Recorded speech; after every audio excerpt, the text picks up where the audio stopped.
Compañeros, buen día. Pues la más cordial bienvenida para la sesión tercera del seminario del día de hoy, del seminario Análisis del Discurso, Conocimiento y Representaciones. El día de hoy nos acompaña, como en las sesiones anteriores, el doctor Campos, pero me ha cedido el honor de presentar a nuestro querido compañero, el doctor Félix Amado de León Reyes, un excelente compañero, es lo mejor que puedo decir de él porque en ese sentido lo conozco. Y bueno, una persona que ha colaborado mucho en la LEIP, nos ha apoyado en diferentes momentos y pues ahora nos presenta un tema que considero muy relevante en la construcción del conocimiento, que es sobre las 3 epistemologías de 3 autores bastante importantes en este ámbito y que nos han aportado también aspectos muy relevantes. Entonces le cedo la palabra al doctor.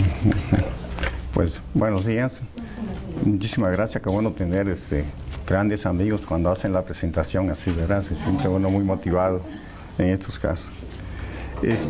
Mi agradecimiento al equipo de la LEIP por la invitación y la oportunidad de participar en este seminario.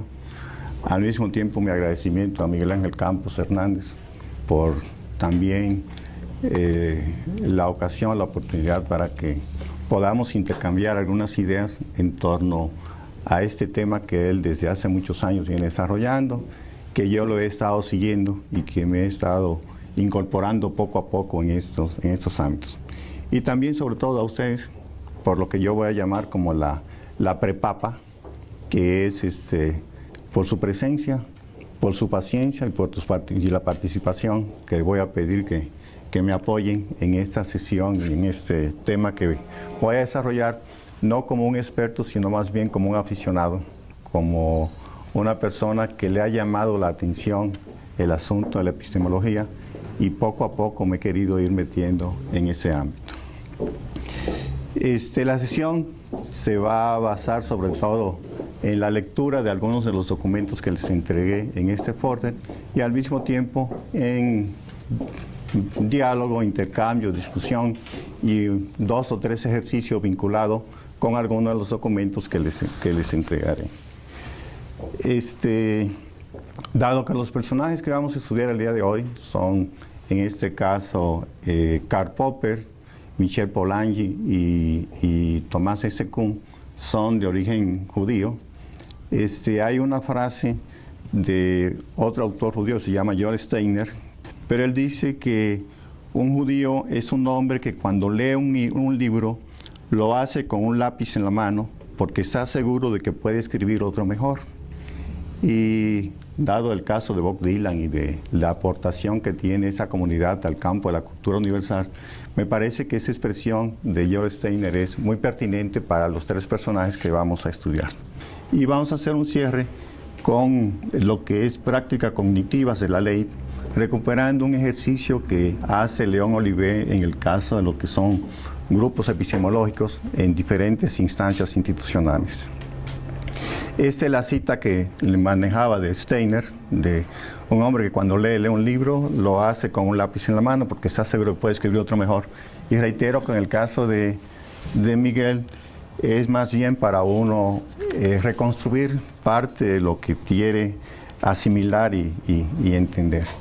Y el comercial viene en el sentido de que este glosario que pongo a disposición de ustedes y del seminario incorpora conceptos que en los textos y en los documentos de Miguel Ángel son muy frecuentes. Por ejemplo, este glosario incorpora el concepto de anaforismo, análisis composicional, análisis lexical, andamiaje epistemológico del conocimiento, competencia lingüística, contenido lógico, contexto, discurso, encuestado, respondente, enunciados discursivos, estructura del discurso, estructura lingüística proposicional del MAP, expresiones, foco del discurso, y el caso que es un glosario un poco extenso, que incorpora más, hasta donde yo identifico hasta el momento, unos 50 o 60 conceptos que son esenciales dentro de los documentos que él nos hace el favor de entregar y de incorporar.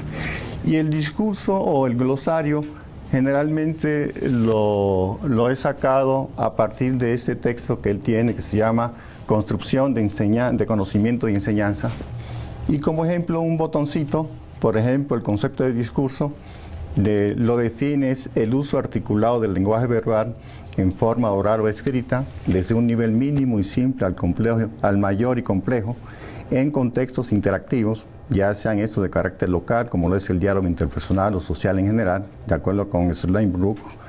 Puede tomar diversas modalidades o estilos, como es el definicional, desde elementos de un diccionario hasta estructuras temáticas formales, SWAT 1990, o el argumentativo, desde el nivel de elaboración hasta conglomerado discursivo complejos. Acá creo que le faltó un poquito, no sé si la definición operacional de Birman, pero y más o menos dice: la estructura del discurso integra forma, contenido y contexto lingüístico a la vez, lo que hace posible su comprensión. A lo que voy es que en los textos que él más o menos nos ha proporcionado, vienen conceptos que son importantes que uno identifique, recupere y que poco a poco vaya asimilando, integrando a su propuesta. Y ahora que como estamos en un equipo muy trabajador, ayer me encontré con esta lámina de lo que son 10 características esenciales del educador del siglo XXI, que como todos más o menos identificamos, que sea un constructor de relaciones, que sea un aprendiz permanente, que sea inclusivo, que sea reflexivo, que trabaje en redes, innovador, que sea un líder, que sea un constructor o diseñador de narrativas, que diseñe y que sea un artista. Me parece que eso a lo mejor en este tipo de seminario vale la pena que lo identifiquemos y lo tengamos presente. Y viene un poco la segunda parte del comercial. En la hojita una de las hojitas que les entrego, que es la primera donde dice Filosofía de la Ciencia, Michael Scriven, es la primera hoja. Es, desde mi punto de vista, un resumen que completa todo lo que yo quisiera desarrollar en este seminario. Y viene de Michael Scriven, que fue un filósofo científico que ha contribuido ampliamente al desarrollo de la profesión evaluativa. Ha criticado las nociones clásicas como las más recientes conceptualización de la evaluación. Desarrolló su concepción de evaluación sobre una postura filosófica básica y ha propuesto conceptos y métodos para ayudar y articular y aplicar su enfoque. Ha sido uno de los pioneros en el esfuerzo de profesionalizar el trabajo evaluativo. Viene a cuento esto porque Scriven, para mí, en los años 70 fue un personaje importante, dado que en 1975, no sé si ustedes se acuerdan que Amladelia en eso lo tendrá muy presente, y algunos de ustedes, se creó la licenciatura en Educación Preescolar y Educación Primaria, Plan 75, dirigido a docentes de fundamentalmente educación primaria. Y resulta que esa licenciatura estuvo primero a cargo de la Dirección General de Educación Normal, luego pasó a Mejoramiento Profesional y después llegó a la UPN, que fue la primera licenciatura que tuvimos cuando se creó la institución. Junto a esa licenciatura, en el 76, ahora sí hace 40 años, la Dirección General de Capacitación y Mejoramiento Profesional del Magisterio creó o organizó un curso que denominó de Ciencias Básicas, el curso S100. Ese curso iba dirigido a maestros de secundarias. Resulta que los de primaria los de secundaria dijeron, bueno, Leti también recuperaba parte de esa historia cuando Miguel Ángel dio su primera conferencia. Los maestros de secundaria dijeron, si los de primaria tienen su licenciatura, ¿por qué nosotros no tenemos un programa de capacitación que sea consistente, que sea fuerte y que nos ayude a un mejor desarrollo? Entonces, Mejoramiento Profesional firmó un contrato con la Open University y adoptó este curso de Ciencias Básicas S100. En ese curso, el modelo de evaluación que usamos algunos académicos en Mejoramiento Profesional fue el modelo de Scriven, que en 1970 era un modelo muy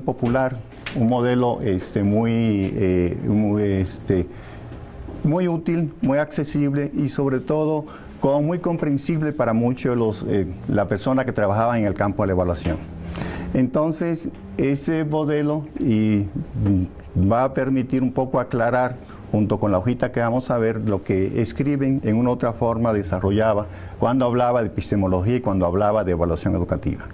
Después del 76, acuérdense, bueno, la UPN crea lo que fue la LEP 79, con lo que es la licenciatura en educación básica. Después, en 1985, creamos lo que fue la licenciatura en educación preescolar y primaria, el Plan 85, y después es que creó la Ley 90, que es el antecedente, creo que inmediato a lo que es la ley, no sé si es, ¿qué años? Todavía por ahí está la ley 94. Ah, todavía está la 94, ¿verdad? Que es que nos dio muchos elementos. Que dio muchos elementos para. Bueno, lo que digo es que la abuelita de la ley la ubicaba yo, que sería la LEP 75, y esa LEP 75 la hacíamos a partir del modelo de evaluación de Scriven, que, reitero, fue un autor muy prolífico y muy reconocido en esos años. Entonces, ahí ahora sí, Leti, en la parte de bibliografía que le había pedido, si agarramos el documentito que tenemos sobre, creo que ese resumen desde mi punto de vista como más acabado en torno a lo que sería la filosofía de la ciencia.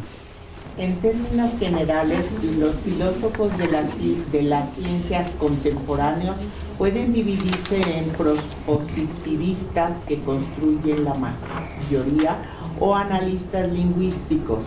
Ejemplos de obras de destacados pospositivistas son Popper, K. R. en 1957-59, Carnap y Rudolph, 62, Reichenbach y Hans en 59, Hempel-Carr en 52-65, Braithwaite, RB en 53, Nagel Ernest en 61, Feyerabend, en 62, Kenning John y Snell, Laurie, J. Laurie en 62, Supes Patrick y Cine Joseph L. en 63. Hay muchas cuestiones importantes acerca de las cuales estos autores están en desacuerdo, pero puede afirmarse que entre los predecesores que estarían dispuestos a reconocer figuras fundadoras del positivismo moderno como Carl Pearson, Morris y Ernest Mach, otros autores eminentes que, aunque algo ajenos a la disciplina, han hecho muchas aportaciones a la filosofía de la ciencia en general, no solo a la corriente pospositivista de la misma, son C.S. Peirce, Max Weber, N.R. Campbell, P.W. Brickman y Harold Jeffreys. Como obras de filósofos de la ciencia que utilizan por lo menos algunos de los métodos de los analistas lingüísticos, aun cuando no todos pertenecen a este grupo, cabe citar en el estudio de las ciencias físicas a Toul Min Stephen en 1953, Polanyi Michael en 58, el estudio de las ciencias sociales, Drake William en 64, Winnish Peter en 63, Kaplan Abraham en 64, Scriven Michael en 66, y en el sector de la medición y la probabilidad, Egis Brand en 66, Hacking Liang en 65. En la filosofía de las ciencias han influido ciertas tendencias de la historia de las ciencias, en particular la importancia dada por Alexander Koire a los esquemas conceptuales autónomos como unidades de progreso, según se expone en Butterfield Herbert 50 y en Kuhn Thomas S 62. Estas tendencias han sido influidas a su vez por obras filosóficas como Feyerabend, P.K., Hesse, Mary en 63. Entre las contribuciones sumamente valiosas que han hecho a la filosofía de la ciencia los especialistas en ciencias sociales, cabe señalar especialmente a Simon Hebert A., Skinner B. F., 64, Mehel Paul en 56, Stevens SS en 58 y Chomsky Noam en 66. De los tratados generales publicados hasta 66, solo McEwen William en 63 y Kaplan Abraham en 64 tratan principalmente de las ciencias sociales, aunque Nagel Ernest en 61 y Hempel Carr en 65 hacen referencia a ellas. La Safer-Paul en 55 y Nathanson Maurice en 63, Bray Brooker David, son interesantes colecciones que se concentran exclusivamente en las ciencias sociales.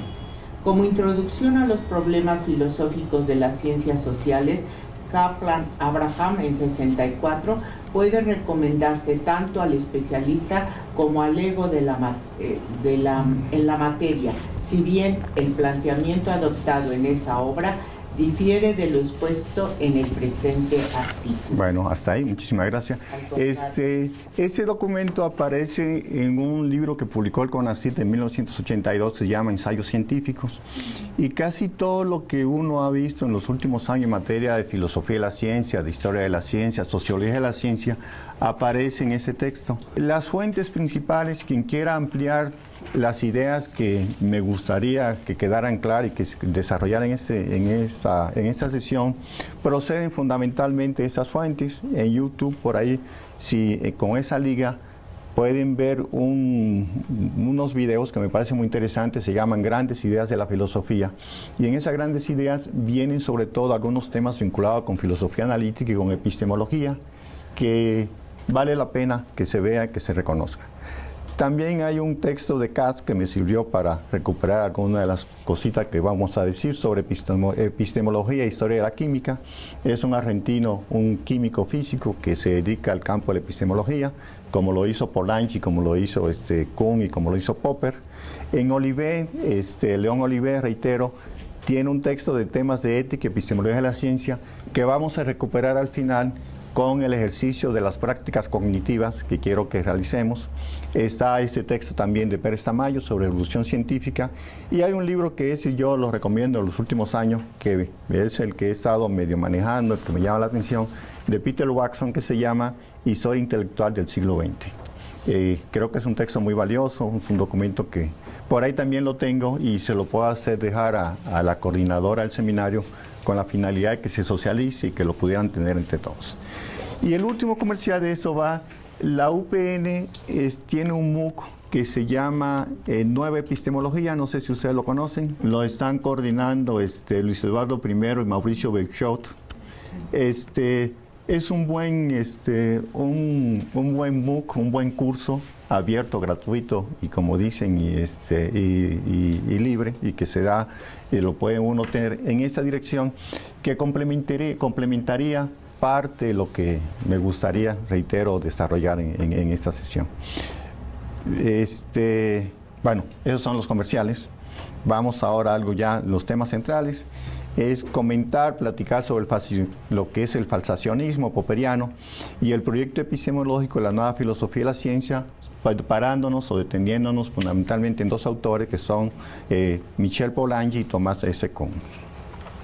Sin embargo, cuando hablamos de epistemologías, podemos encontrar todos estos tipos de epistemologías, desde las clásicas, las antiguas, luego lo que son egipcias y fenicias, Platón y Aristóteles, hasta llegar a Kant. Después de eso viene el predominio de lo que fue la filosofía analítica, sobre todo con Gottlob Frege, con Bertrand Russell y con Ludwig Wittgenstein. Está lo que es las aportaciones al Círculo de Viena en 1926 con el logicismo, las aportaciones de Popper, que comentaremos algo sobre él por acá, lo de Imre Lakatos, que es lo que se conoce como epistemología mediadora, la de Paul Feyerabend, que es el anarquismo epistemológico, la famosa de Piaget, que es la epistemología genética, la de Kuhn, la sociohistórica de paradigmas y revoluciones, y la de Michel Polanyi, que es como una filosofía postcrítica o un cierto pluralismo que no se ve en los otros autores. Y así como esa, aparecen otros tipos de epistemología. Por ejemplo, Claudio Rama Vitale, que es un educador uruguayo que maneja muchos problemas de educación superior, identifica esos nuevos paradigmas del conocimiento. Habla lo que es el paradigma de Gibbons y de Nowotny sobre interdisciplinariedad, el de McLuhan, comunicación global, el de Schur, determinantes de demandas educativas, el de Morin sobre el carácter sistémico de los saberes, el de Kuhn nuevamente, carácter paradigmático de las teorías, el de Schumpeter sobre creación destructiva y conocimiento, Vygotsky, y todos los autores que aparecen por acá, cada uno tiene prácticamente algo que aportar al campo de la epistemología. Y son autores que para Claudio Rama están construyendo lo que es el nuevo modelo educativo y el nuevo modelo, nuevo paradigma de la educación.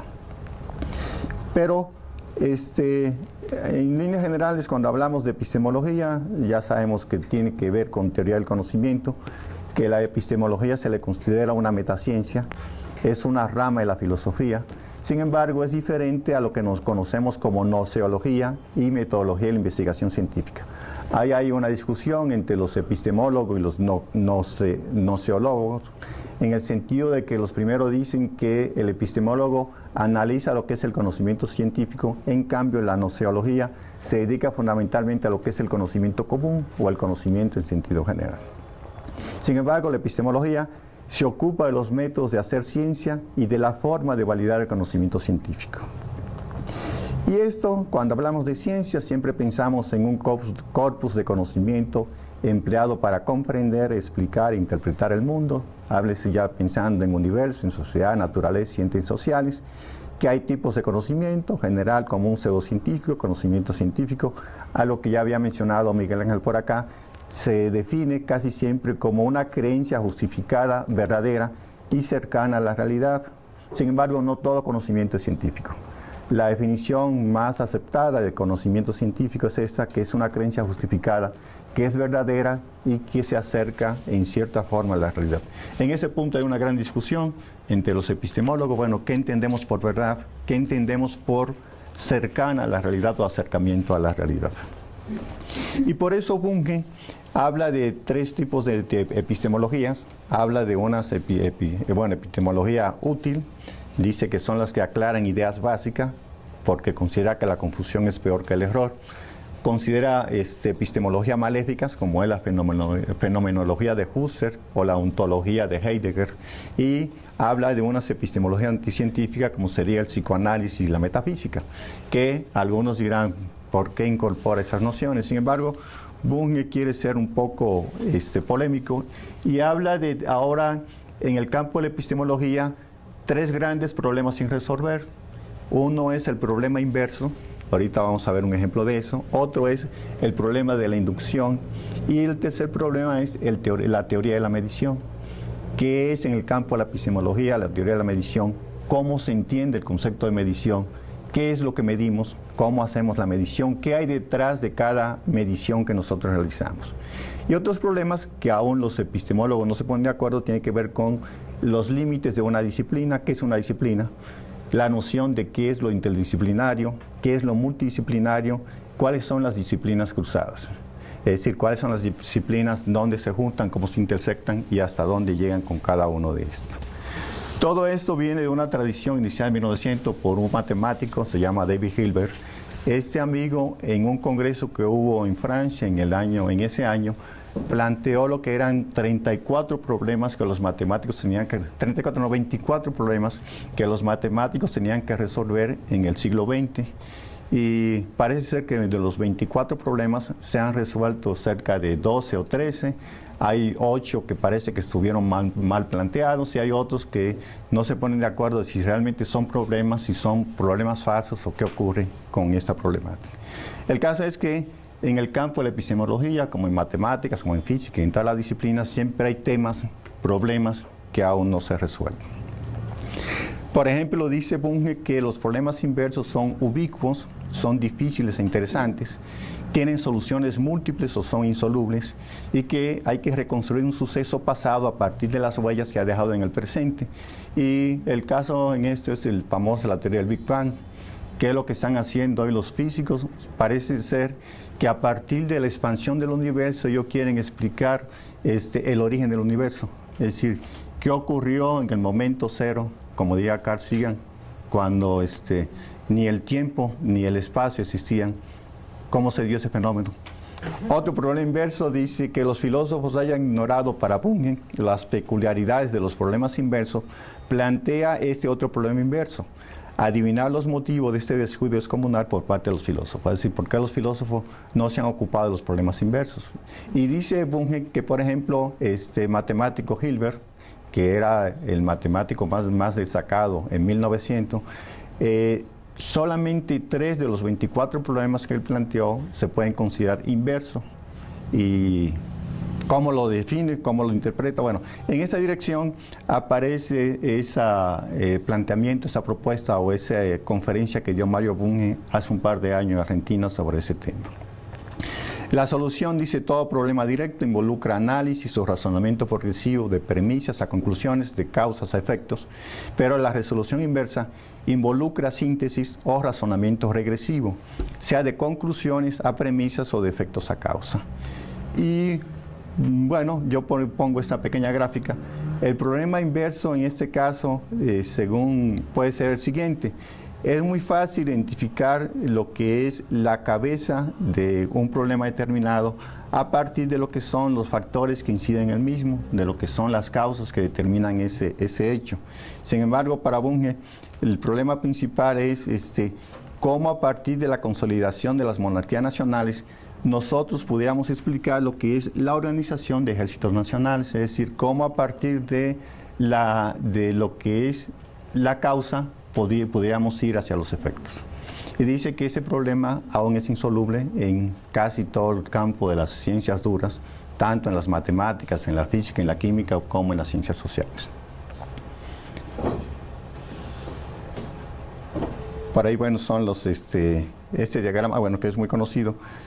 Otro problema inverso pudiera ser esto, pensemos cómo a partir de Marcuse o de Habermas pudiéramos explicar lo que sería la filosofía de Hegel. Generalmente cuando hablamos de Habermas, pensamos en la influencia que tuvo en él la escuela de Frankfurt, la influencia que tuvo Marx, que tuvo Engels, que tuvo Hegel, pero dice Bunge, ¿cómo hacer lo inverso? A partir del efecto, analizar lo que son las causas. Y el segundo problema que él plantea es el problema de la inducción. Dice, y aquí es donde le pido el favorcito, con base en la tabla filósofos más destacados de las diversas direcciones, exprese su opinión respecto a la siguiente hipótesis. La hipótesis que formuló es: los filósofos más destacados son aquellos que viven o vivieron entre 2 siglos cronológicos.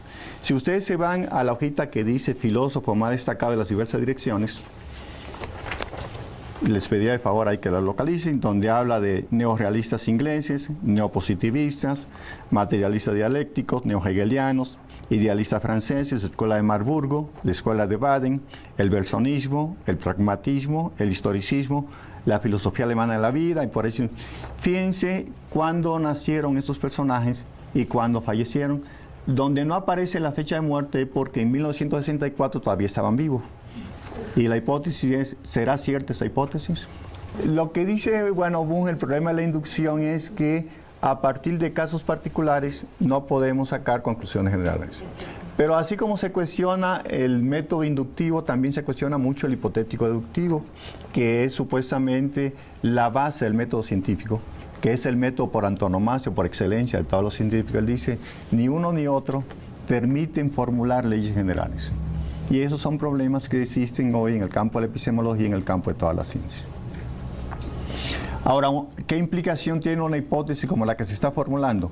Una implicación es, bueno, afortunadamente todos ustedes nacieron el siglo pasado, ¿verdad? Se podrán convertir en grandes filósofos o grandes educadores, pero los jóvenes que nacieron en 1906 difícilmente pudiéramos decir que van a llegar a ser grandes filósofos o grandes educadores, de acuerdo con esa hipótesis.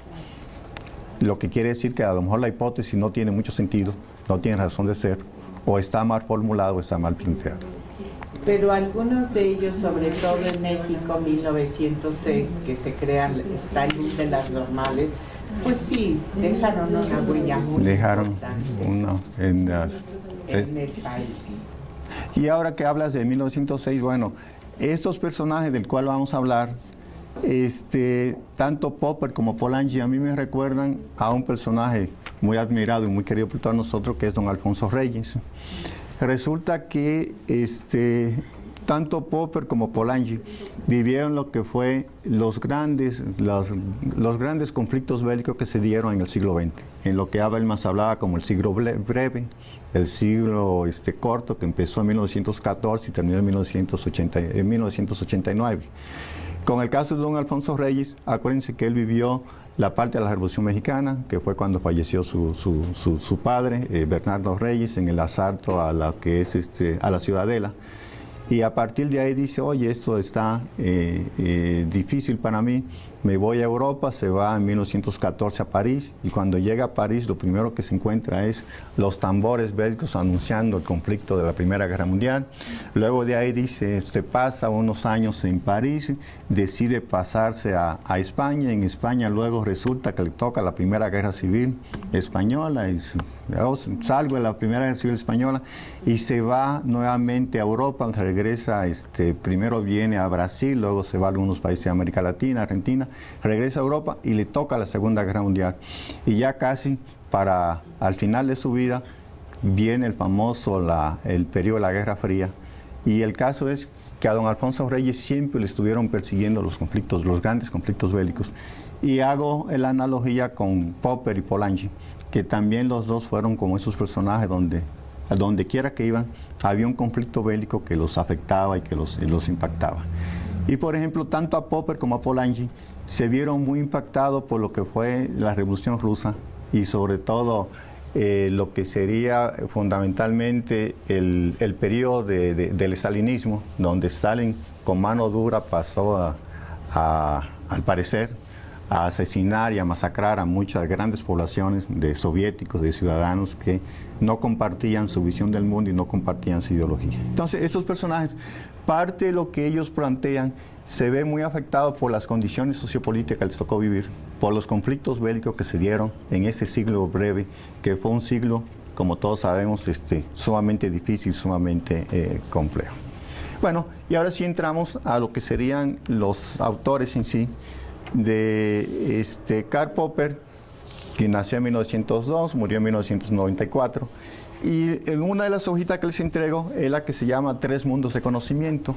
La otra es una lectura de Vargas Llosa sobre Popper, que es la que quiero que compartamos. Ahora sí, una voluntaria, para hacerlo un poquito menos aburrido, de la que dice, ¿sabes lo que son los tres mundos del conocimiento? ¿Sabes lo que son los tres mundos del conocimiento? ¿Cuál es el objeto del conocimiento?, pregunta el joven aprendiz. No hay ningún objeto de conocimiento, responde el viejo chamán. Saber es poder operar adecuadamente en una situación individual o cooperativa. Entonces, ¿qué es más importante, saber o hacer?, vuelve a preguntar el aprendiz. Todo hacer es conocer y todo conocer es hacer, responde el sabio y luego continúa. El conocimiento es una acción eficaz, es decir, el conocimiento consiste en operar de manera efectiva en el dominio de la existencia de todos los seres vivos. Parafraseo de Maturana y Varela, 1992. Uno de los modelos más populares en la epistemología sobre los procesos de aprendizaje es la de Sir Karl Popper, sobre los tres mundos de conocimiento. Las ciencias del comportamiento parecen preferir y permanecer dentro del reino de concepto de conocimiento tácito y explícito de Michael Polanyi. Sin embargo, la epistemología de Polanyi es más reduccionista y tiene una base limitada para la comprensión de los conocimientos con respecto a la obra de Popper, que proporciona una base epistemológica más amplia. Karl Popper teoriza que hay tres mundos de conocimiento. El primer mundo es el universo físico, consiste en la verdad real y la realidad que tratamos de representar, como la energía, la física y la química, mientras que existimos en este mundo que no siempre percibimos y representamos correctamente. El segundo mundo es el mundo de nuestra percepción subjetiva personal, experiencias y la cognición. Es lo que pensamos acerca del mundo al tratar de trazar, representar y anticipar hipótesis con el fin de mantener nuestra existencia a lo largo de los cambios de la vida. El conocimiento personal y la memoria configuran este mundo que se basa en la autorregulación, la cognición, la conciencia, disposiciones y procesos. El tercer mundo es la suma total de los productos abstractos objetivos de la mente humana. Se compone de artefactos tales como libros, herramientas, teorías, modelos, bibliotecas, ordenadores y redes. Es una mezcla muy diversa. Mientras que el conocimiento puede ser creado y producido por el mundo 2, sus artefactos se almacenan en el mundo 3. Popper también incluye la herencia genética. Y, por supuesto, existen diversas relaciones entre estos tres mundos. El mundo 1 posibilita que el mundo 2 exista, mientras que el mundo 2 intenta controlar y regular el mundo 1. El mundo 2 produce el mundo 3, mientras que el mundo 3 ayuda a la formación, educación, desarrollo, aprendizaje en el contexto del mundo 2. El mundo 3 describe y predice el mundo 1, mientras que el mundo 1 es la lógica y realidad del mundo 3. Además, dado que el mundo se compone de dos personas, podemos utilizar nuestros sentidos para cortar a través de fronteras y observar y probar los intercambios y relaciones de los mundos 1 y 2. Por lo tanto, el conocimiento que nos rodea, mundo 1, se convierte en parte de nosotros, mundo 2, y luego se almacena en contenidos históricos y contextos por nosotros, mundo 3. En este marco, hay dos sentidos diferentes de conocimiento o el pensamiento. El conocimiento en el sentido subjetivo, que consiste en un estado de ánimo con una disposición a comportarse o reaccionar, cognición. El conocimiento en sentido objetivo, que consiste en la expresión de problemas, teorías y argumentos. Mientras que la primera es personal, la segunda es totalmente independiente de la reivindicación del saber. Es de conocimiento sin sujeto cognoscente. Bueno, ahí viene el diagrama, que ese hay que verlo con un poquito de calma para dilucidar. Ahí los que hicieron el diagrama incorporan algunas nociones que no son de Popper, sino más bien de Polanyi, sobre lo que sería el conocimiento tácito y el conocimiento explícito. De Popper, lo más importante, lo más conocido que viene en estas dos obras que él desarrolló, la lógica y la investigación científica, su aportación es importante, lo que se conoce como el falsacionismo, que consiste en que las hipótesis no hay que someterlas a pruebas, sino lo que hay que hacer es buscar ejemplos que contradigan las hipótesis que se están formulando. Y el otro texto, que es clásico, es La sociedad abierta y sus enemigos. De ese texto, que ha tenido gran impacto, es el siguiente resumen, que corresponde al de Mario Vargas Llosa, donde está la figurita del señor Popper. En la isla de Molle, las bandadas de monos, sin la menor incomodidad, suben y bajan de los árboles. Juegan, se pelean, bombardean las tiendas con tamarindos, hacen el amor o se masturban. Hay también discretos jabalíes que pasan en manada por la orilla del bosque, silentes murciélagos y un mar de estrellas cada noche entre las que navega soberbia la Vía Láctea. Probablemente no haya mejor lugar en el mundo que esta isla remota, sin televisión y sin periódico, para releer La sociedad abierta y sus enemigos de principio a fin, con sus casi 200 páginas de notas microscópicas. La isla neozelandesa donde K.R. Popper la escribió durante la Segunda Guerra Mundial no está muy lejos de aquí, y acaso en aquel entonces por los arrabales de Christchurch se paseaban también los impúdicos macacos. Popper dijo que escribir este libro fue su contribución personal a la lucha contra el nazismo, que lo había descuajado de su Viena natal y que mandaría a 16 parientes suyos a los campos de exterminio por ser judíos. Había que creer muy firmemente en la fuerza de las ideas para decir una cosa semejante. Pero no se equivocó, pues Hitler y los otros enemigos presentes y futuros a los que ataca en su libro sin necesidad de nombrarlos, Stalin, Mao y buen número de tiranuelos de todo el espectro ideológico, están muertos, y su ensayo está ahora más vivo que cuando apareció en 1945. Es un libro conmovedor y deslumbrante, el más importante que apareció en el siglo XX, en defensa de la cultura de la libertad y la recusación más persuasiva de su enemigo principal, la tradición totalitaria. Le tomó 5 años escribirlo y nunca lo hubiera terminado sin la ayuda de Jenny, su mujer, que lo ayudaba en la investigación, dactilografiaba el manuscrito y lo sometía a críticas incisivas. Popper tenía que robarle tiempo al tiempo. El modesto puesto de lector en la universidad local que le habían conseguido Gombrich y Hayek apenas le daba para comer, y su jefe de departamento, que le tenía la inquina, lo agobiaba con las clases y quehaceres administrativos. Pese a ello, se las arreglaría para aprender el griego clásico y mantener una copiosa correspondencia bibliográfica con Europa, pues la biblioteca de Christchurch era muy exigua y apenas le servía. Combate el irracionalismo de Platón, desprecia a Hegel y respeta a su adversario Carlos Marx. La gran novedad del libro fue que Popper hiciera arrancar la tradición totalitaria de Platón, secundado por Aristóteles, los intelectuales más brillantes de una cultura que, gracias a Pericles, Sócrates y tantos otros, había echado las bases de una sociedad abierta, es decir, libre y democrática.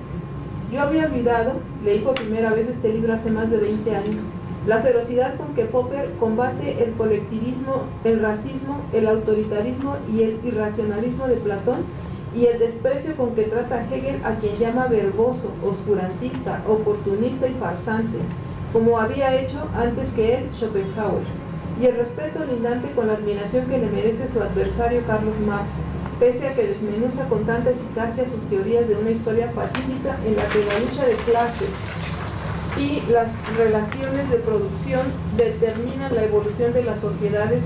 Le reconoce integridad intelectual y decencia moral por su rechazo de la explotación y la injusticia, y llega a decir de él que tal vez fuera, sin saberlo, un genuino partidario de la sociedad abierta.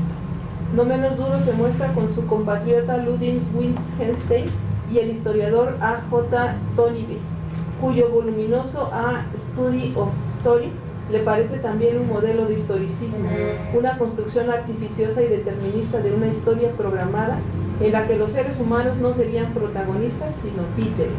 Junto a una defensa apasionada de la libertad en cada una de sus páginas, hay en la sociedad abierta y sus enemigos una protesta constante contra el sufrimiento humano que resulta de la injusticia económica y social, que alcanza tonos desgarradores cuando recuerda los horrores de la explotación obrera y del trabajo infantil en el siglo XIX.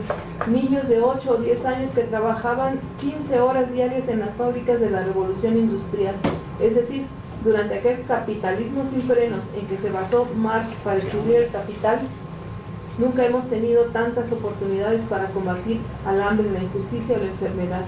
Popper reconoce que el capitalismo se humanizó en Occidente en buena medida por la construcción de sindicatos y acciones obreras directas o indirectamente inspiradas en las ideas socialistas, y al mismo tiempo muestra con argumentos irrefutables que la desaparición de la propiedad privada y del mercado libre conducen inevitablemente a un crecimiento monstruoso del Estado y a una proliferación burocrática que arrasan con las libertades públicas, instalan un control inquisitorial de la información y dan al caudillo o líder esos poderes supremos, entre ellos el de mentir y manipular fraudulentamente a las masas, que Platón reclamaba para los guardianes de su república perfecta. El liberalismo de Popper está impregnado de humanidad y de espíritu justiciero, muy lejos de aquellos logaritmos vivientes que ven en el mercado la panacea para todos los males de la sociedad. El crecimiento económico está lejos de ser un fin, solo aparece como un medio para acabar con la pobreza y garantizar unos niveles de vida decente a todos los ciudadanos. Muy explícitamente defiende aquella igualdad de oportunidades, equality of opportunity, que espanta a ciertos cavernarios de la derecha liberal, y por eso cree que junto a una enseñanza privada debe haber una enseñanza pública y gratuita de alto nivel que compita con aquella, y un Estado que atenúe y corrija las desigualdades de patrimonio mediante seguros de desempleo, de accidentes de trabajo, asegure la jubilación y estimule la difusión de la propiedad. La igualdad frente a la ley, afirma, no es un hecho sino una exigencia política basada en una decisión moral y es independiente de la teoría probablemente falsa de que todos los hombres nacen iguales. La abundancia de notas, que por momentos llega a ser vertiginosa, es también fascinante. Popper responde a sus adversarios, polemiza con ellos y a veces consigo mismo, corrigiéndose a menudo, es decir, sometiendo sin tregua los capítulos y acápites de su libro a la famosa prueba del ensayo y del error, y que desde su primer libro, La lógica de la investigación científica, estableció era la condición indispensable que debía ser sometida toda teoría o hipótesis que pretendiera enriquecer el conocimiento de la naturaleza o de la sociedad. No hay la menor duda que las suyas han prestado una enorme ayuda a la cultura democrática y contribuido a que gracias a él fuese verdad aquello que sostenía con tanta convicción, sobre todo en sus últimos años, enfrentándose a los intelectuales apocalípticos, felices de predecir catástrofes, que con todo lo que anda mal en ella, y que es mucho, nunca la vida, en la larga historia de la humanidad, ha sido mejor, ni hemos tenido tantas oportunidades para combatir a los viejos demonios del hambre, la injusticia y la enfermedad, como en el presente. Bueno, Vargas Llosa está escribiendo mucho sobre filosofía en el diario El País en estos días, así es que quien quiere seguir ampliando la visión de Vargas Llosa sobre la importancia de los filósofos, las aportaciones de Popper y de otros al campo de la cultura universal, lo pueden hacer ingresando al País. El siguiente es Michel Polanyi. Este es el menos conocido, pero para mí el más prolífico de los tres. Sus obras principales, hay una que se llama El conocimiento, bueno, tiene muchas, El conocimiento personal, La República de la Ciencia, La lógica de la libertad. Y es un caso que también llama mucho la atención de estos filósofos lamentablemente poco conocidos, poco estudiados, pero su aportación ha sido enorme. Le comentaba el día pasado de que hay un texto que tienen aquí en el Fondo de Cultura Económica que se llama La Gran Transformación, lo escribió su hermano que es Karl Polanyi, y el prólogo lo hace Joseph Stiglitz, y él dice que los ideólogos, los economistas que diseñaron el modelo neoliberal que hoy en día estamos viviendo se deben fundamentalmente a Friedrich Hayek y a Karl Polanyi, porque estos fueron los que impulsaron tanto a Margaret Thatcher como a Reagan para que desarrollaran ese modelo, porque era, al parecer, el mejor modelo que la sociedad moderna podía vivir, tener y desarrollar en esos tiempos. Entonces, aun cuando desde mi punto de vista Polanyi es poco conocido, pero en la influencia que tuvo sobre su hermano y la influencia de su hermano sobre algunos políticos, sobre lo que hoy en día se está viviendo, lo convierten para mí en un personaje que está muy presente, que está muy acorde con los tiempos que se están viviendo. Y en ese sentido, de Michel Polanyi no vamos a leer completo el texto, pero si vemos brevemente la biografía que está en la hojita que les estamos entregando, donde dice Michel Polanyi, Hungría 1891, Estados Unidos 1976. Dice, nació en Budapest en el seno de una familia judía a la que pertenecieron otros renombrados intelectuales. Se graduó primero en medicina, sirvió como médico durante la Primera Guerra Mundial. Se doctoró en físico-química en la Universidad de Budapest y en 1920 emigró a Alemania, donde se dedicó a la investigación en esta disciplina. En 1933 se ve forzado a dejar Berlín y se instala en Gran Bretaña, donde se desempeñará como profesor en Manchester y en Oxford. Poco a poco desplaza sus intereses de la físico-química a la epistemología, la economía y a la filosofía y política. Y en 1948 asume la dirección del área de Ciencias Sociales de la Universidad de Manchester. A mediados de la década de 1930 comienza a publicar sus trabajos epistemológicos en los que lleva adelante una crítica de la visión positivista, que propone un modelo de ciencia dirigida por el Estado. A partir de sus reflexiones filosóficas, Polanyi desarrolló una concepción amplia de la ciencia como un modelo que sirve de base para una notable variedad de actividades humanas y permite comprender aspectos fundamentales de la situación del hombre. Sus análisis en torno de la práctica de los científicos y el conocimiento tácito han ejercido influencia en las concepciones de Thomas Kuhn y de Paul Feyerabend, así como en sociólogos e historiadores de la ciencia. Bueno, ese es brevemente lo de Polanyi, y él en alguno de sus textos pone este ejemplo, que lo he denominado rompecabezas de Polanyi. Dice, a ver, la idea es cómo lo resolvemos acá, Imaginemos que nos dan las piezas de rompecabezas muy grandes y supongamos que por alguna razón es importante que nuestro rompecabezas gigante sea armado en el menor tiempo posible. Naturalmente intentaremos acelerar la tarea involucrando a algunos colaboradores. La pregunta es, ¿de qué manera esos podrían ser mejor empleados? Sabiendo sus capacidades, ¿no? Sabiendo las capacidades específicas de los colaboradores. Bueno, digamos que ese es un elemento importante. ¿Alguna otra estrategia? Un trabajo colaborativo. Digamos, ese es un punto importante para... Pero ese trabajo colaborativo, ¿cómo se organizaría? ¿De qué forma se organizaría? Si tuviéramos un rompecabezas gigante que tuviéramos que armar entre todos, ¿cuál sería la estrategia para hacerlo en el menor tiempo posible? Lo visual, por colores, letras. Distribuiríamos el trabajo en equipo. Por segmentos. Ajá, por proyectos. Y por proyectos. Pues es que para que sea trabajo colaborativo se hacen varios equipos, se distribuye el trabajo y cada equipo realiza un proyecto para que al final se junten todas las partes del rompecabezas y entonces ya se... Bueno, esa se acerca a una de las propuestas que hace Polanyi.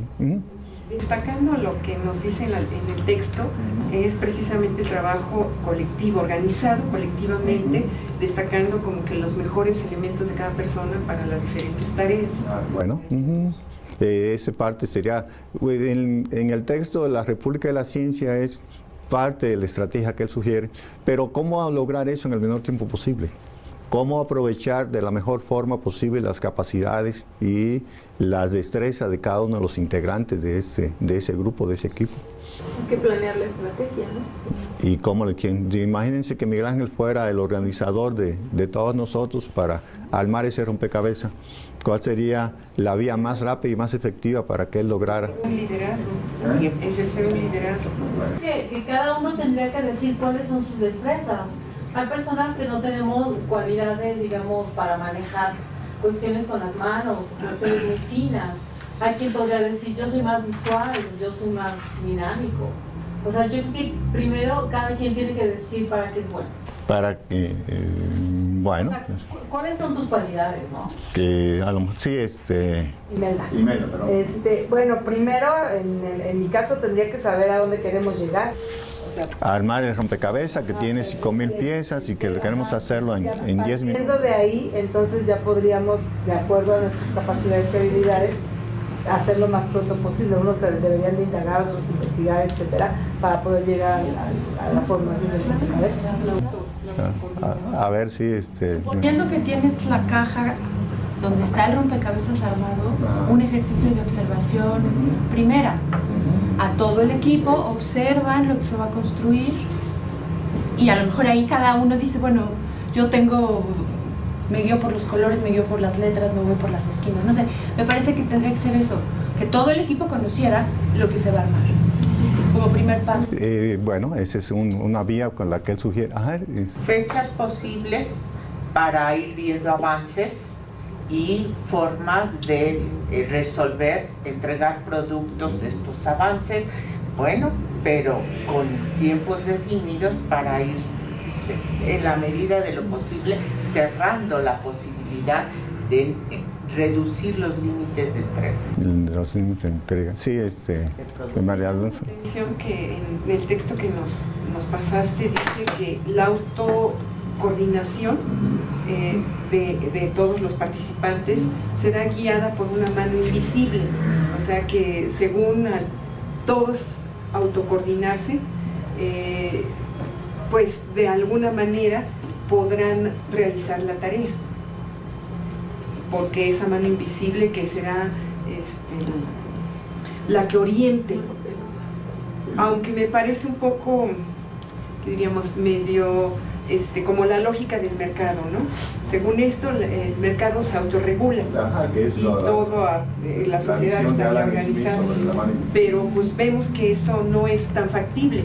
El mercado no se autorregula, sino está hecho, para los que poseen los grandes capitales, pues se está beneficiando pero para los demás que estamos del otro lado pues no nos está beneficiando. Entonces como que se me hace un poquito esto de la autocoordinación, que le faltaría más decisión humana que la mano invisible, ¿no? La mano invisible, que es el gran conflicto que tuvo Polanyi en cuanto a por qué sistema nos vamos, por uno centralizado o uno descentralizado, uno tipo economía marxista o tipo economía, no sé, inglesa, norteamericana. ¿Cuál es la mejor opción en esos tiempos? Y eso lo extrapola al campo de la solución de rompecabezas. Dice, se requiere autocoordinación, se requiere el liderazgo, se requiere lo que es la participación e identificación de las capacidades de cada quien, pero siempre hay como alguien que marque lo que son las pautas y los lineamientos básicos para el desarrollo, para la solución de ese rompecabezas. Y en función de uno que dirija, los demás pueden ir aportando lo que son sus capacidades, sus conocimientos y las habilidades que posean para armar ese rompecabezas en el menor tiempo posible.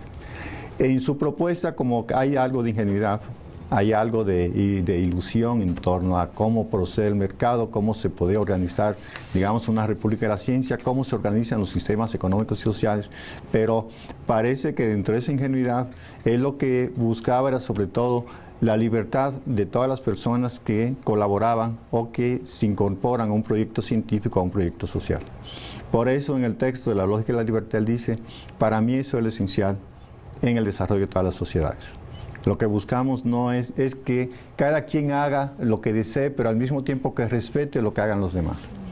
Y bajo ese respeto y bajo esa confianza y ese acuerdo mutuo, entonces, la República de la Ciencia puede crecer, se puede desarrollar y todos podemos estar felices y contentos. Visiones, como dicen Cipili. A mí me inquietó esta parte de la idea de Dios. Ajá. Porque en este mundo científico como que está pensar, ¿no?, que Dios nos está como que dando luz para poder llegar a ciertas respuestas o ciertas metas, pues es algo que fue debatido desde el Renacimiento. Y bueno, él habla de San Agustín y todo esto, pero al final de cuentas él dice, ¿no?, o él estaba persuadido de que íbamos a regresar a la idea de Dios y que había un estadio o había una situación en donde él iba a estar presente. ¿Yo entiendo mal? ¿O si él pensaba que también esta idea de un Dios que nos puede dar una intuición, que nos puede dar ideas, que nos conformó, va a ser un poco importante para seguir el camino de la ciencia? ¿O yo leí mal? No leíste bien. Para mí ese es el punto débil de la propuesta de Polanyi. La incorporación de lo que es la noción de fe y lo que es la noción de algunos conceptos religiosos en el campo de la ciencia, que lo que quiso fue integrar lo que serían esa dimensión, esos aspectos en el desarrollo científico, en el desarrollo tecnológico. Y ese punto que creo que es la parte débil de su propuesta, provocó que sus ideas no tuvieran en el campo de la ciencia la aceptación que a lo mejor tuvieron Popper, que tuvieron Kuhn, que tuvieron otros autores. Ese factor religioso que lo incorpora un poco en lo que sería el desarrollo del conocimiento tácito. Él dice que la ciencia no es más que un compromiso que se establece entre, digamos, docentes y alumnos. Y es una fe que el sujeto, los dos, tanto el alumno como el maestro, depositan en el otro. Yo como alumno creo en todo lo que me dice mi maestro y el maestro cree en las capacidades y la formación que yo pudiera tener. Y que esas capacidades no hay por qué cuestionarla. Y al no cuestionarla, entonces lo que podemos es lograr los propósitos que nos hemos fijado. Y para mí, desde mi punto de vista, a lo mejor ahí es donde está el punto débil de su propuesta. Aun cuando él la defiende recurriendo a lo que son algunos hechos históricos, a lo que es sobre todo las aportaciones de San Agustín, de Santo Tomás al campo de la ciencia. Hay dos textos clásicos ahí de San Agustín, que es el famoso, el de Contra Académicos y el de Magistro, el del Maestro, donde San Agustín hace propuestas que hoy tienen cierta vigencia y que para Polanyi fue como la base esencial de su modelo de conocimiento tácito y conocimiento explícito. Y ese punto puede ser la falla en la propuesta polanyiana en cuanto a la incorporación de esas nociones y esos elementos en el campo de la ciencia. Sí, Sí, Leti. Me pregunto si no será el punto débil porque el referente contra el que se le compara sigue siendo el racionalismo. Sí, claro. ¿No? Porque algo también interesante que dice es esto de que los científicos utilizan, pero no es reconocido el asunto de la intuición, y él la pone como elemento importante. Sí, esa es una dimensión. Lo que es el famoso conocimiento tácito, lo intuitivo, lo subjetivo, es un componente muy fuerte en lo que sería la racionalidad y el conocimiento científico. Todo conocimiento científico tiene esos dos componentes, un componente lógico, racional, y un componente intuitivo, no subjetivo, no tan racional como la ciencia lo ha pretendido desarrollar, defender y mantener a lo largo de los últimos 100, 200 años. Entonces, esa parte puede ser la aportación que hace Polanyi, de que en el conocimiento científico también hay algo de intuición, hay algo de subjetividad, que no solamente la objetividad es esencial para comprender, para hacer, para proponer cosas. Y yo creo que ese es también un punto. Y bueno, de ahí vienen esas dos nociones de conocimiento tácito y conocimiento explícito dentro de la dimensión epistemológica que el autor propone, desarrolla y cubre en casi todas las obras. Y es más conocido por esos dos conceptos que por alguna otra cosa. La intuición, lo extralógico, lo no racional, pesa bastante en el desarrollo de la ciencia. Y a esto subyace como una concepción del hombre, de un hombre bueno, de un hombre ético, de un hombre que sabe portarse bien, diríamos en términos muy coloquiales, y que siempre trabajará en función de la colectividad y del bien de esta, ¿no? Parece que sí, es parte de su propuesta. Hay cierto idealismo en la propuesta de Polanyi. Y por eso, ideas principales, conceptos básicos de crear un sistema exhaustivo sobre los aspectos de la libertad, creencias que fundan y dan cierto cimiento al desarrollo de la ciencia. Habla de presupuesto fiduciario de la ciencia, que eso implica lo que es el descubrimiento y el conocimiento científico, y dice asumir un compromiso con determinadas creencias que sostenemos, pero que otros no pueden compartir. Para él la ciencia es un acto de fe, y ese acto de fe es el que ha permitido el desarrollo y el logro de la ciencia.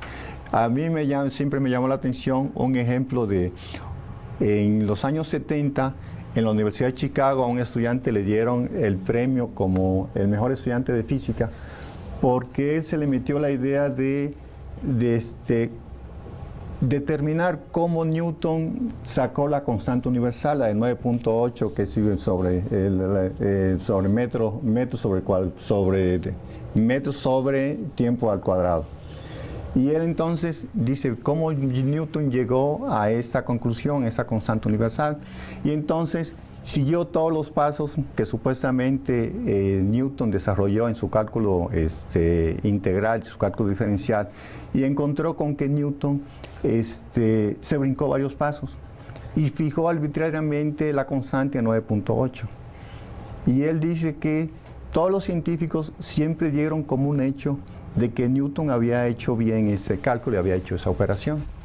Y en la Universidad de Chicago le dijeron, bueno, como nadie se atrevió a verificar y hacer lo que tú hiciste, mereces el mejor premio como estudiante de esta generación en el campo de la física. ¿Y eso qué demuestra? Que todos los físicos que estudiaron a Newton siempre aceptaron como un acto de fe que esa constante era cierta y era correcta. Y era como Newton la había calculado, como la había determinado. Me acuerdo también la expresión que decía Bertrand Russell, de que Newton, aun cuando aportó mucho al campo de la ciencia, por el campo de las matemáticas, sobre todo inglesa, fue para él como un estancamiento, un retroceso, debido a que se obstinó en que el mejor cálculo diferencial era el que él estaba haciendo y no el que había propuesto Leibniz en Alemania, en la misma época en que los dos trabajaron el cálculo diferencial e integral. Y dice Russell, si Newton no hubiera sido tan obstinado en que el mejor cálculo es el inglés y no el alemán, la ciencia matemática en Inglaterra hubiera sido otra. Entonces lo que voy es que a veces hay alguna obstinación entre los científicos, pero también hay muchos errores que se cometen en el campo de la ciencia. Y lo cometen errores tan notables, a lo mejor como el famoso Newton, en aspectos que son esenciales para el desarrollo de la ciencia. Hoy en día ya ven que está la famosa polémica de si el neutrino viaja a una velocidad mayor que la velocidad de la luz, o si realmente es imposible que haya un ente que tenga una velocidad mayor a la velocidad de la luz. Que lo que dicen es, si se demuestra que aparece por ahí una entidad que tenga una velocidad mayor que la velocidad de la luz, entonces la teoría de Einstein se viene abajo. Y por tanto Dios sí se habrá equivocado. Y Dios sí juega con los dados y habrá cometido muchos errores. Y ese tipo de polémicas son lo que luego generan los famosos cambios de paradigma, que es a donde entra el famoso Thomas S. Kuhn. Cuando hay ideas, cuando hay nociones que nos mueven el tapete, que nos cambian todas las visiones y todos los conocimientos que nosotros tenemos sobre algo, eso es lo que provoca las famosas revoluciones científicas. Pero para Polanyi, reitero, la ciencia es un acto de fe. Y ese acto de fe, inspirado en lo que es el modelo medieval, se da entre docentes y alumnos. El alumno tiene confianza en el docente y el docente acepta las capacidades, formación, interés que tiene el sujeto para desarrollar ciertos conocimientos. Hablaba de una sociedad abierta, de una sociedad libre, que es diferente a una sociedad abierta. Y dice, dedicada por completo a un conjunto de creencias. Y también, dentro de la libertad en la ciencia, dice que es ley natural de una comunidad entregada a determinadas ciencias. Y al parecer, lo mismo se aplica a otros tipos de libertad intelectual. Dice, libertad, hacer lo que desee siempre que respete el derecho del otro a hacer lo mismo. Hay tipos de libertades, como libertad en la ciencia, libertad de pensamiento, libertad económica, pública, académica, que para él son los pilares de la libertad. Y aclara que no se debe confundir la libertad con el individualismo privado. Hay ciertos límites dentro del campo de la libertad. Bueno, de Kuhn casi es el más conocido, uno de los filósofos más influyentes del siglo XX, físico que se interesó en la historia y sociología de la ciencia, docente en Harvard, en Berkeley, en el MIT. Y de Piaget, de Kuhn, yo siempre hago la asociación y digo que siempre se ha reconocido las aportaciones, la influencia que tuvo Piaget en Thomas S. Kuhn. Y lo represento con este pequeño diagramita. Lo que hizo Kuhn fue simplemente inspirarse en lo que son el desarrollo intelectual del niño, de acuerdo con Piaget, que habla de que el desarrollo intelectual cubre básicamente 4 etapas, que es la sensorial-motriz, la preoperatoria, operaciones concretas y las operaciones formales. Ese esquema fue el que le permitió a Thomas S. Kuhn desarrollar su famoso modelito que tiene que ver sobre la presciencia, la ciencia normal, las anomalías y la revolución científica. Sin embargo, Piaget, desde mi punto de vista, lo recuperó de un grupo de matemáticos muy famoso que se dieron en el 38, se llamaba el grupo Bourbaki. No sé si por ahí alguien ha oído hablar de este grupo. O de este otro personaje, es Leon Brunswick, que fue uno de los filósofos idealistas alemanes que más influyó en Piaget. Y ese grupo decía que las estructuras de la matemática, las matemáticas tienen básicamente 3 tipos de estructura, una que son estructuras algebraicas, otra que son estructuras de orden, otra estructura topológica. Y esas estructuras eran lo que permiten el desarrollo de las matemáticas en el siglo XX. A partir de ahí, Piaget recuperó esa noción y crea lo que son las etapas del desarrollo del niño, que le sirvieron de base a Thomas S. Kuhn para su propuesta, lo que es presciencia, ciencia normal, anomalías y revolución científica. A lo que voy es como, y eso también coincide Polanyi, la ciencia no es más que una tradición, una consecuencia de lo que se dio en el pasado, de lo que aprendimos en el pasado. Quien les decía a Newton de que él había hecho su propuesta creciendo con un enano sobre los hombros de gigantes, en el sentido de que lo que yo hice fue subirme en los hombros de Galileo y a partir de lo que Galileo propuso, entonces desarrollé mi propuesta. Me imagino que Kuhn hizo eso en el caso con Piaget. Piaget lo hizo con Brunswick o con el grupo Bourbaki. Y todo lo que hacemos siempre se deriva de lo que han hecho, de lo que realizaron otros personajes, otros historiadores, otros científicos. Que parece ser que la capacidad de invención no es tan frecuente entre los ciudadanos.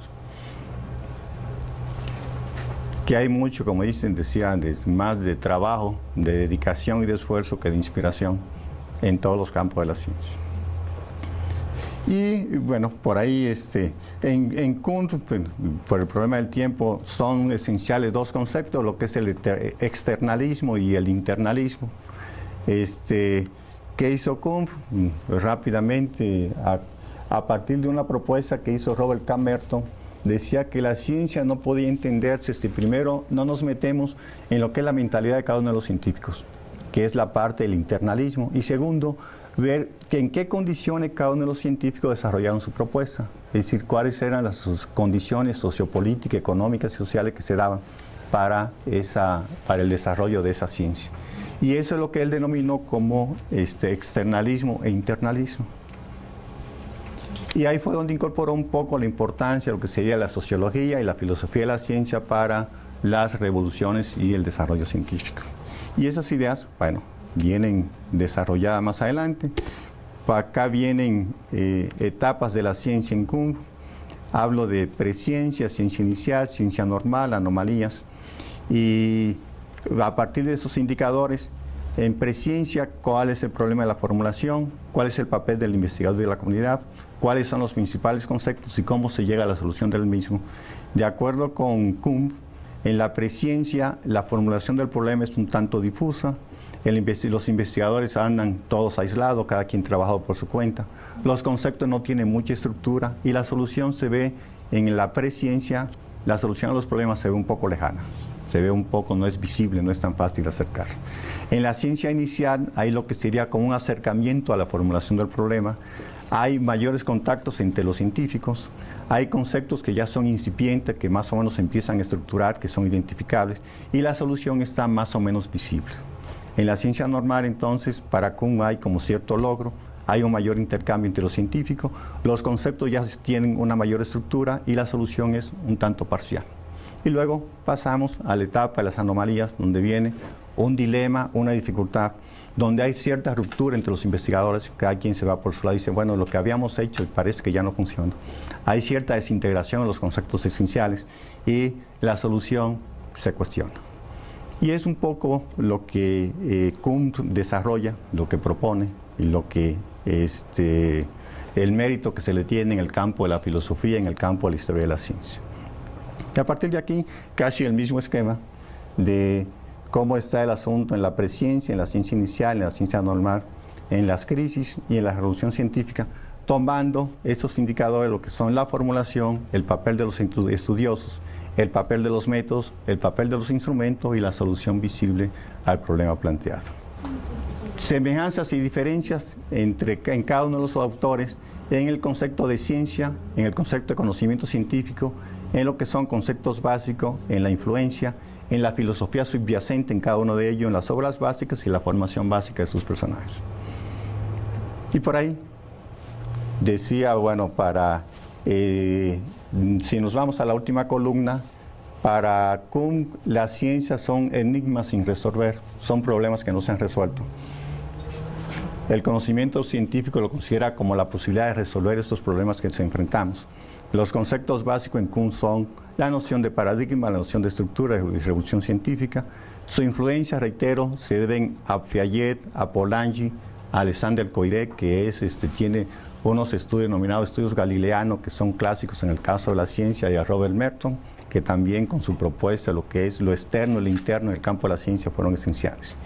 Y la filosofía subyacente, por ejemplo, en Kuhn, es fundamentalmente mucho de filosofía analítica, mucho del tomismo, derivado de lo que propuso Polanyi, y también lo que es AE, que denomino aquí como el anarquismo epistemológico de Feyerabend, que él dice, hacer vudú, hacer religión es lo mismo que hacer ciencia. No hay gran diferencia entre lo que hace un científico y lo que hace un chamán o lo que hace un religioso en cualquiera de las tribus, en cualquiera de las zonas donde nosotros vivimos. Las obras básicas, bueno, estructura de las revoluciones científicas en Kuhn, que luego en el Fondo de Cultura Económica consigue uno su texto. Sobre todo viene la parte ampliada, lo que es la postdata, donde él trata de aclarar la noción de paradigma, que como todos sabemos y ya se le ha criticado, la noción de paradigma la maneja con cerca de 25, 30 o 40 acepciones diferentes, que al final la gente dice, bueno, por fin, ¿qué es un paradigma? ¿Dónde estamos parados? ¿Eso para qué sirve? Otros autores creo que han interpretado y definido mejor la noción de paradigma que el mismo Kuhn, pero ya es y su formación física, que es esencial. ¿A dónde iba? Pero yo creo que el tiempo ya no va a alcanzar. Me gusta eso de León Olivé, que él habla de prácticas cognitivas y dice que son unidades de análisis centrales de la epistemología. Son sistemas dinámicos que incluyen agentes, medios, objetos y acciones, los cuales se subrayan para propósitos analíticos y debe verse íntimamente relacionado, interactuando entre sí. Y lo que dice León Olivé, y ahí es donde iba el ejercicio, los agentes pueden tener capacidades y propósitos comunes, el medio puede ser el lugar de interacción de los agentes y objetos, los objetos pueden ser sujetos de investigación, pacientes, alumnos, materiales, etc. Las acciones pueden ser intenciones, propósitos, fines, proyectos, tareas, representaciones, creencias, valores, etc. Y el ejercicio era identificar prácticas cognitivas en la ley. ¿Cuántas prácticas cognitivas podemos tener en la ley? Tomando estas dimensiones de quiénes son los agentes, quiénes son los objetos, en qué medios se dan y cuáles son las acciones que realizan cada uno de los integrantes de este grupo. Formar ahí parejas o pequeños grupos, es decir, en el caso de la ley, ¿cuántos agentes nosotros identificamos? ¿Cuáles son los objetos de estudio que tienen cada uno de esos agentes? ¿En qué medios se da? ¿Y qué tipo de acciones realizan los participantes o los integrantes de esas prácticas cognitivas? Las prácticas cognitivas son esenciales. Pero bueno, ese texto de León Olivé me parece también valioso, útil para este tipo de ejercicio y de actividades. ¿Cuántas prácticas cognitivas podemos identificar en la ley? Y a partir de estos elementos. Una es el diseño, otra es la tutoría, por ejemplo, ¿no? Los comentarios al diseño que se hace, aunque yo los lectores externos, como todo un espacio, el asunto del diseño en sí mismo, porque participan diferentes docentes. El medio es un medio que sea adecuado a ciertas exigencias que tienen que ver con el diseño modular, que tienen que ver con el uso de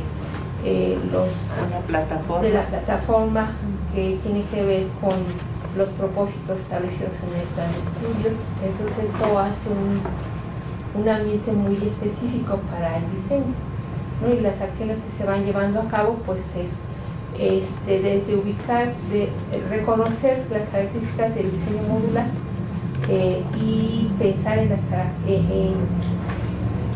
llevar este diseño modular a cada una de de los propósitos de cada uno de los módulos, que a su vez están dentro de las fases.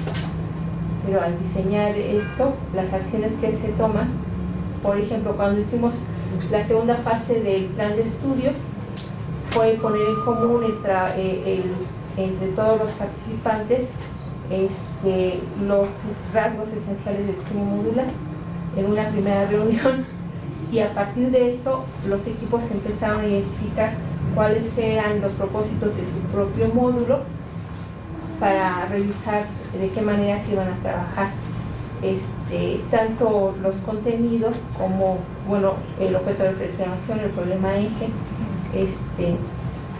cómo se iba a llevar esto a traducir en la forma de llevarlo a cabo desde el diseño pedagógico instruccional, y cuáles eran las acciones didácticas que se iban a llevar a cabo y de qué manera se iban a evaluar los aprendizajes.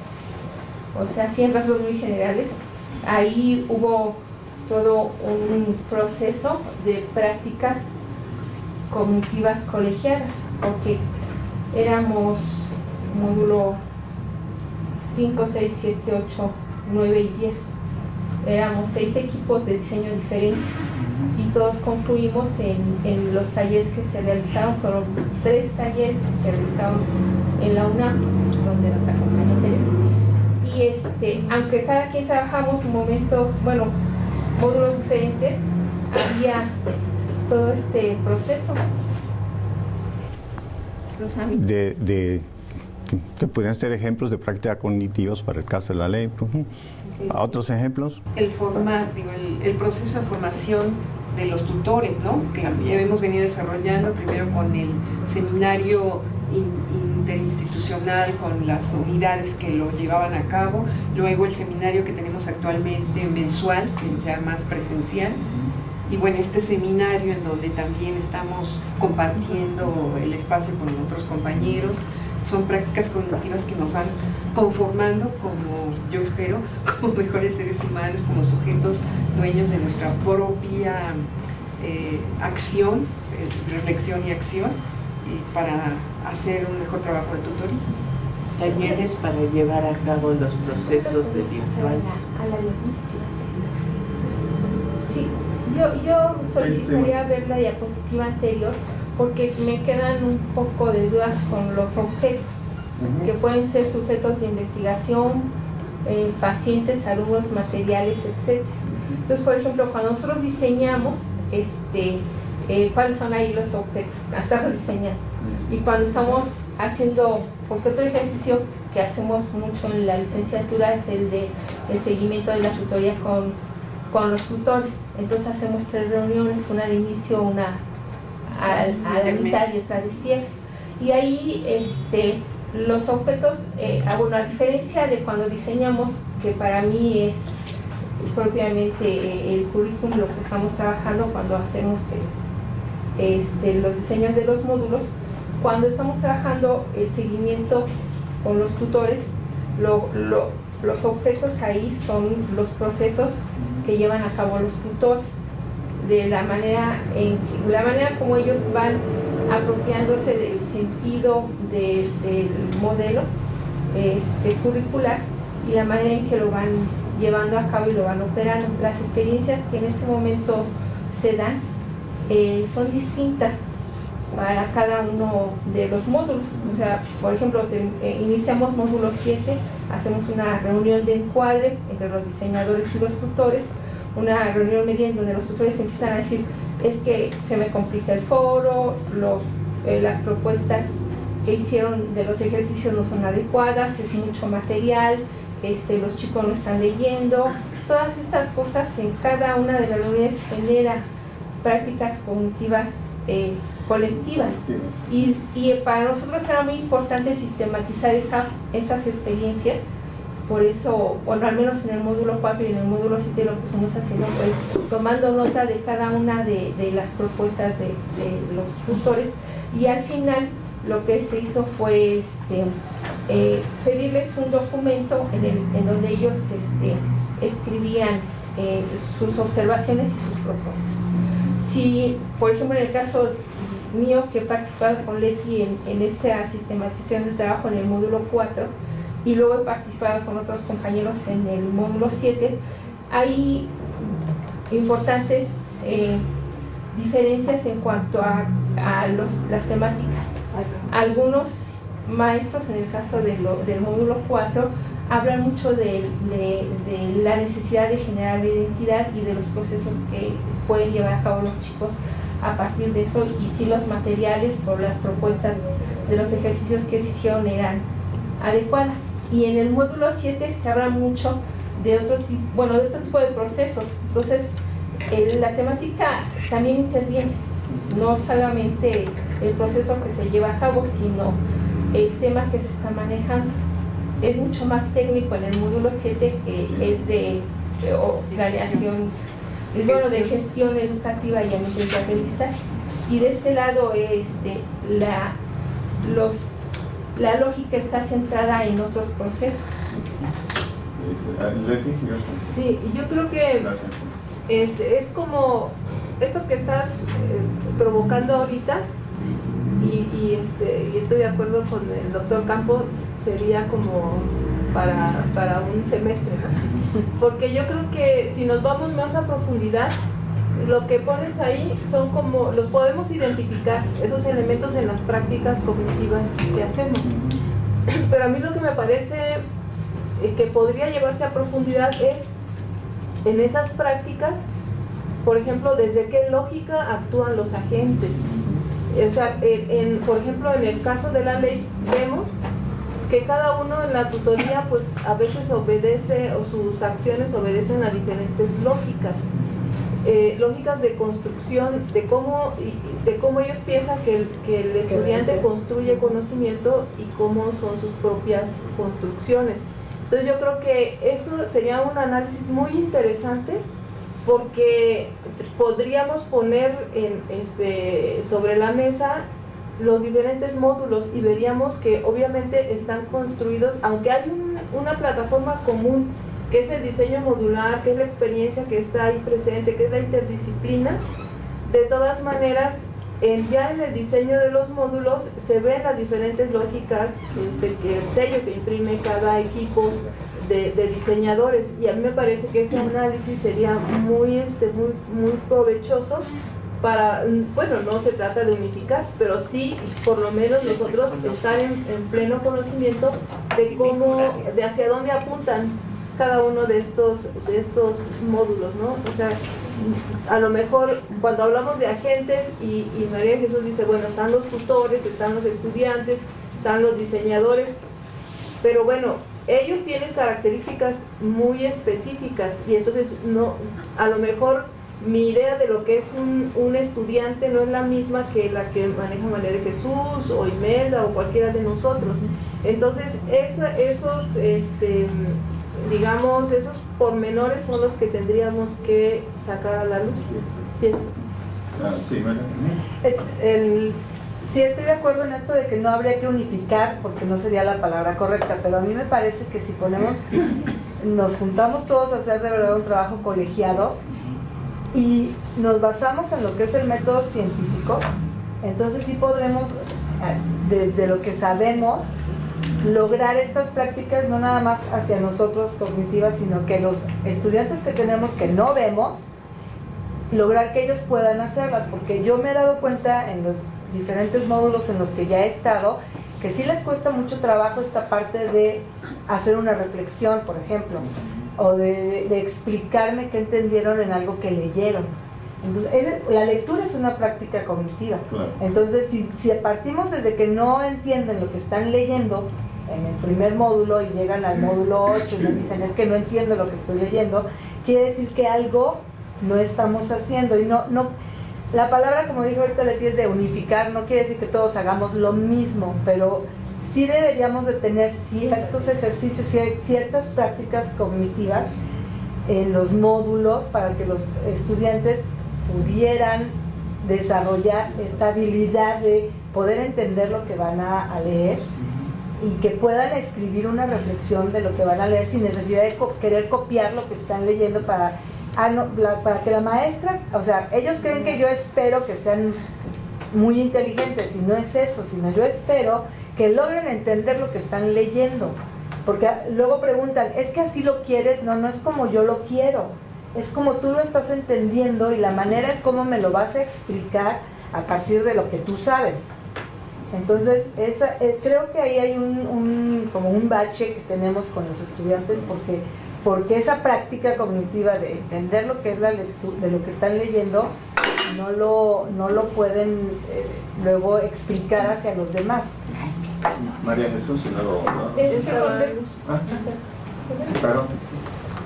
No, es que yo, antes de pasar a un ejercicio, me queda una duda respecto a los agentes y los objetos, porque yo, desde mi lógica, que no sé si esté muy lógica, vería los objetos como los instrumentos, los medios, las formas incluso de hacer o de analizar esta práctica cognitiva, y a los agentes como a los sujetos que realizarían el análisis de las prácticas cognitivas, pero pues esa sería mi duda.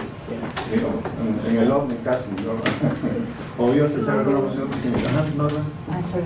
Sí, complementando un poco lo que están comentando, no sé si el proceso de evaluación tal vez fuera también una práctica cognitiva, y pensando en sacar más provecho de la semana 10 del módulo que se destina precisamente a evaluar lo que sucedió a lo largo del curso, y que tanto estudiantes como tutores reflexionen sobre el módulo, también a partir del programa y de las actividades de lo que se hizo a lo largo de ese curso. Se podría también dar un seguimiento, quizá cada tutor recuperar los comentarios de los estudiantes durante esa semana, porque a veces es una semana que ya pierde interés, dado que han concluido las actividades, ya saben que tienen una calificación, en fin, pero tal vez sí desde el inicio del curso en el foro de presentación y bienvenida se invitara también a ir pues haciendo observaciones también sobre las propias actividades también por parte de los estudiantes, sí, porque como lo decía María Jesús, está muy centrado en la mirada de los tutores que impartieron el módulo y después hacen una reflexión, que tal vez podríamos tomar más provecho de esta semana que es específica para la evaluación y recuperar también la experiencia de los estudiantes y a partir del conocimiento que construyeron también que señalaran algunas observaciones o unas reflexiones en torno del propio módulo. Nada más dos cuestiones. Una, en cuanto a lo interno y lo externo, una cosa que es muy clara en los módulos es cuando participan diseñadores que son docentes con distinta formación y distinta trayectoria profesional, hay una lucha por ver hacia dónde se está orientando el módulo. Cuando esto no ha logrado llegar a un acuerdo, se nota, ¿no? Como en el caso de nosotros que hicimos el módulo 7, nosotros siempre hemos visto como el módulo transita por una perspectiva de lo que es la gestión desde el programa indicativo, que tiene que ver con la gestión estratégica situacional, y de repente hay algo que dice acá ambientes de aprendizaje, pero que no aparece en ninguno de los contenidos propuestos. Entonces, de lo que partimos es que no hubo un acuerdo entre quienes diseñaron el programa indicativo en cuanto a cuál era la orientación. Entonces había diferentes interpretaciones de cada uno de lo que debería de ser ese módulo, y eso ha generado una tercera visión, porque eso fue las personas que hicieron el programa indicativo, una visión, una tercera opinión de quienes desarrollan los contenidos. Y entonces resulta que se está tratando de hacer una combinación entre lo que es la gestión educativa, pero para arribar a los ambientes de aprendizaje, gestionar ambientes de aprendizaje y cambiar la lógica, las otras dos lógicas. Y yo creo que eso no pasa solo en el módulo 7, sino que ha pasado desde que diseñamos el plan de estudios, porque ahí podemos encontrar muchos espacios que nos hablan de competencias, que nos hablan de ambientes de aprendizaje, o sea, términos que son utilizados con una perspectiva diferente de lo que debe de ser cada una de las disciplinas que se tienen que tomar en cuenta para abordar el problema eje o el objeto de reflexionación. Y luego a mí me pasa ahora con los alumnos que están haciendo trabajo de campo en espacios no formales, porque los chicos generalmente, bueno, yo tengo 4 directores de escuelas, y entonces, y digo chicos porque sí se comportan de manera muy amable con uno, aunque son más grandes que uno, pero por ejemplo les decimos, bueno, desde tu práctica, como has sido maestro de escuela, ¿cómo puedes llevar esa experiencia, esas prácticas a espacios no formales? Y entonces muchos están centrados en la parte de la lectura y la escritura, porque esa es la lógica que trabaja la escuela, ese es el tema principal, y se salen afuera a hacer lo mismo. Y cuando están diseñando sus instrumentos para el diagnóstico y para indagar lo que está haciendo la gente, lo que pretenden es preguntarle a la gente el número de palabras que leen, hacer listas de cotejo para saber cuántos libros se escuchan, qué capacidad de comprensión tienen. Y entonces yo digo, es que esa es la lógica de la escuela, en función de la lectura y la escritura. Pero la gente que no está en la escuela lee por otras cosas, tiene otro sentido. Lo que hacen las salas de lectura, por ejemplo los proyectos de Conaculta, orientan el interés por la lectura hacia cuestiones diferentes, que no son ver cuántas palabras leen, pero para que el alumno se salga a esa lógica, y más si es director de la escuela, pues es complicado, porque ellos también ahí apuntan a una perspectiva de lo que están haciendo, y es difícil de centrarlos. Entonces salen cosas muy chistosas antes. Bueno, Miguel Ángel, que ya dicen que el tiempo es la dimensión invencible, ¿verdad? Decía. Solamente muy rápido. Nada más hacer la diferencia de los planos que nos has puesto claramente del problema epistemológico, que es el problema de Poliani y la compañía. O sea, todo eso ocurre para producir conocimiento, ¿no es cierto? Que es diferente a usar el esquema epistemológico para ver cómo hacemos las cosas, ¿no? Que es el problema de la experiencia. O sea, cómo nos reunimos aquí, logramos nuestros propósitos, discutimos decentemente qué lógicas usamos, y eventualmente podemos ir llegamos a algunas conclusiones, pero no estamos produciendo conocimiento necesariamente. Algunos aprendemos algo en estos eventos, pero no necesariamente era el propósito, ¿no es cierto? Entonces son dos planos diferentes. Uno es cómo hacemos las cosas y si llegamos a acuerdos, etc. Y en la producción de conocimiento científico el llegar a un acuerdo es relevante. Es al contrario. Por eso todos los esquemas que dijiste, que hay anomalías y nadie está de acuerdo y todo el mundo critica, etc. Que no es lo que queremos aquí, o sea, no queremos pelearnos por eso.